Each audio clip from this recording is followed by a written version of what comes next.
gonna jump on me. That's a human. Oh my God!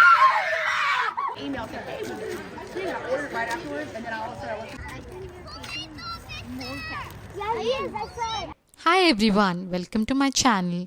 ಇವತ್ತು ನಾನು Halloween decoration ಮಾಡೋದಕ್ಕೆ ಎಲ್ಲ ಪ್ರಿಪ್ರೇಷನ್ನ ಮಾಡ್ಕೋತಾ ಇದ್ದೀನಿ. ಇಲ್ಲಿ ಹ್ಯಾಲೋವಿನ್ ಬರ್ತಾ ಇದ್ದಾಗೇ ಮನೆ ಮುಂದೆ ಈ ಥರ ವಿಚಸ್, ಪಂಪ್ಕಿನ್ಸ್, ಫಾಲ್ ಡೆಕರ್ಸ್, ಸ್ಕೆಲೆಟನ್ಸ್ ಇವೆಲ್ಲ ಹಾಕೋದು ತುಂಬ ಕಾಮನ್. ಅಕ್ಟೋಬರ್ 31 ಹ್ಯಾಲೋವಿನ್ನ ಸೆಲೆಬ್ರೇಟ್ ಮಾಡ್ತಾರೆ. ಯಾಕೆ ಹ್ಯಾಲೋವಿನ್ಗೆ ಈ ಥರ ಸ್ಕೇರಿ ಸ್ಟಫ್ಸ್ ಎಲ್ಲ ಮನೆ ಮುಂದೆ ಇಡ್ತಾರೆ ಅಂತ ನಿಮ್ಗೆ ಅನಿಸ್ಬೋದು. ಒಂದು ರೀಸನ್ ಇದೆ. ನವೆಂಬರಿಂದ ಇಲ್ಲಿ ವಿಂಟರ್ ಸ್ಟಾರ್ಟ್ ಆಗೋದ್ರಿಂದ ಕತ್ಲು ಜಾಸ್ತಿ, ಬೆಳಕು ಕಡಿಮೆ ಆಗಿಬಿಡುತ್ತೆ. ಇಂಥ ಟೈಮಲ್ಲಿ ದೆವ್ವಗಳ ಹಾವಳಿ ಜಾಸ್ತಿ ಆಗುತ್ತೆ ಅನ್ನೋದು ಇಲ್ಲಿ ನಂಬಿಕೆ. ತುಂಬ ಹಳೆ ಕಾಲದಲ್ಲಿ ದೆವ್ವಗಳನ್ನು ಓಡಿಸೋಕೆ ಅಂತ ಸ್ಕೇರಿ ಡ್ರೆಸ್ಸಸ್ ಹಾಕ್ಕೊಂಡು ಸ್ಕೇರಿ ಸ್ಟಫ್ಸ್ನ ಮನೆ ಮುಂದೆ ಇಟ್ಟು ಇದನ್ನ ಆಚರಣೆ ಮಾಡ್ತಾ ಇದ್ರಂತೆ. ಇವಾಗ ಕಾಲಕ್ರಮೇಣ ಇದನ್ನು ಒಂಥರ ಫನ್ ಇವೆಂಟ್ ಆಗಿ ಆಚರಿಸ್ತಾರೆ. ಹ್ಯಾಲೋವಿನ್ ಡೇ ಮಕ್ಕಳು ಎಲ್ಲ ನೇಬರ್ಹುಡ್ ಮನೆಗಳಿಗೆ ಹೋಗಿ ಟ್ರಿಕ್ ಆರ್ ಟ್ರೀಟ್ ಅಂತ ಕ್ವೆಶನ್ ಕೇಳಿ ಕ್ಯಾಂಡೀಸ್ನ ಕಲೆಕ್ಟ್ ಮಾಡ್ಕೊಂಡು ಬರ್ತಾರೆ. ಈ ಥರ ಒಂದು ಕೈಲಿ ಬಕೆಟ್ ಹಾಗೆ ಹ್ಯಾಲೋವಿನ್ ಕಾಸ್ಟ್ಯೂಮ್ಸ್ನ ಹಾಕ್ಕೊಂಡು ಎವ್ರಿ ಹೌಸಸ್ಗೂ ಹೋಗ್ತಾರೆ.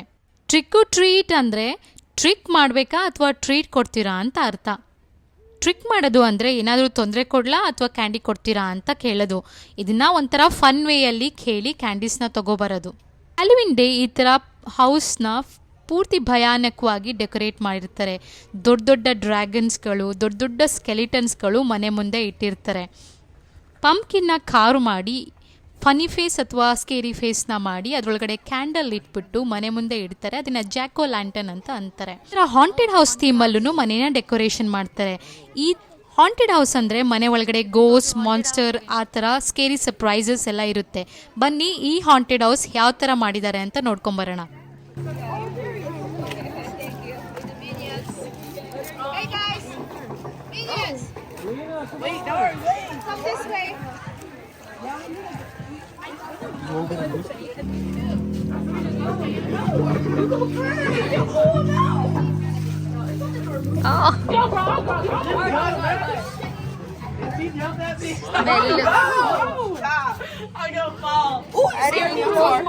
She gonna jump on me.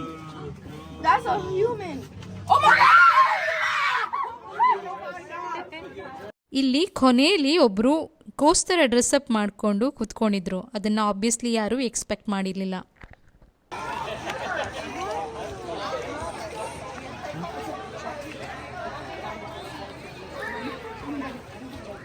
ಇಲ್ಲಿ ಹ್ಯಾಲೋವಿನ್ ಡೇ ಹ್ಯಾಲೋವಿನ್ ಪಾರ್ಟೀಸ್ನ ಥ್ರೋ ಮಾಡ್ತಾರೆ.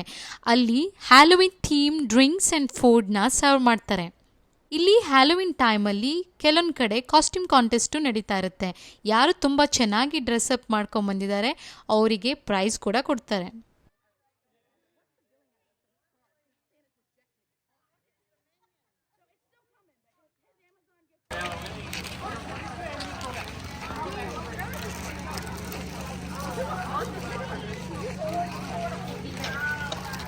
ಈ ಥರ ಹೋಲ್ ಹೌಸ್ನ ಹ್ಯಾಲೋವಿನ್ ಥೀಮಲ್ಲಿ ಡೆಕೋರೇಟ್ ಮಾಡೋದಕ್ಕೆ ದಿನಗಟ್ಟಲೆ ಬೇಕಾಗುತ್ತೆ. ಆದರೆ ಹ್ಯಾಲೋವಿನ್ ಮುಗಿತಿದ್ದಂಗೆ ಇಲ್ಲಿ ಜನ ಅದನ್ನು ಫಟಾಫಟ್ ಅಂತ ತೆಗೆದು ನೆಕ್ಸ್ಟ್ ಡೇನೇ ಕ್ಲಿಯರ್ ಮಾಡಿಬಿಡ್ತಾರೆ.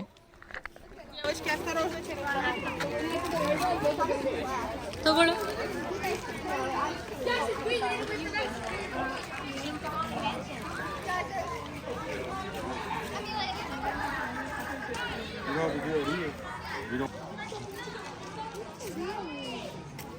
ನನಗೆ ತುಂಬ ಚೆನ್ನಾಗಿ ಅನಿಸಿದ ಒಂದು ವಿಷಯ ಅಂತಂದರೆ ಹ್ಯಾಲೋವಿನ್ ಡೇ ಮಕ್ಕಳು ಎಷ್ಟು ಜನ ಬಂದ್ರೂ ನಗ್ನಗ್ತಾ ಮನೆ ಓನರ್ಸು ಹೊರಗಡೆ ಕೂತ್ಕೊಂಡು ಅವ್ರಗಳಿಗೆ ಕ್ಯಾಂಡೀಸ್ನ ಕೊಡ್ತಾ ಇರ್ತಾರೆ. ಹ್ಯಾಪಿ ಹ್ಯಾಲೋವೀನ್ ಅಂತ ಹೇಳಿ ಎಲ್ಲರನ್ನೂ ಖುಷಿ ಖುಷಿಯಾಗಿ ಮಾತಾಡಿಸ್ತಾ ಇರ್ತಾರೆ. ಇದು ಒಂಥರ ಇಲ್ಲಿ ಸೋಷಿಯಲ್ ಇವೆಂಟ್ ಕೂಡ ಹೌದು. ಈ ವರ್ಷ ಇಲ್ಲಿ ದೀಪಾವಳಿ ಹಾಗೂ ಹ್ಯಾಲೋವಿನ್ ಒಂದೇ ದಿನ ಬಂದಿದೆ. ಇವಾಗ ಹ್ಯಾಲೋವಿನ್ ಮುಗಿಸಿ ನಾವು ಮನೆಗೆ ಹೋಗ್ತಾ ಇದ್ದೀವಿ. ಮನೆಗೆ ಹೋಗಿ ದೀಪಾವಳಿ ಹಬ್ಬನ ಸೆಲೆಬ್ರೇಟ್ ಮಾಡ್ಕೋಬೇಕು. ದೀಪಾವಳಿ ಹಬ್ಬದ ವಿಡಿಯೋನ ನಾನು ಡಿಸ್ಕ್ರಿಪ್ಷನಲ್ಲಿ ಹಾಕಿದ್ದೀನಿ, ಅದನ್ನು ನೋಡಿ. ನಿಮಗೆ ಈ ವಿಡಿಯೋ ಇಷ್ಟ ಆದರೆ ದಯವಿಟ್ಟು ಸಬ್ಸ್ಕ್ರೈಬ್ ಮಾಡೋದನ್ನು ಮರಿಬೇಡಿ. Thank you.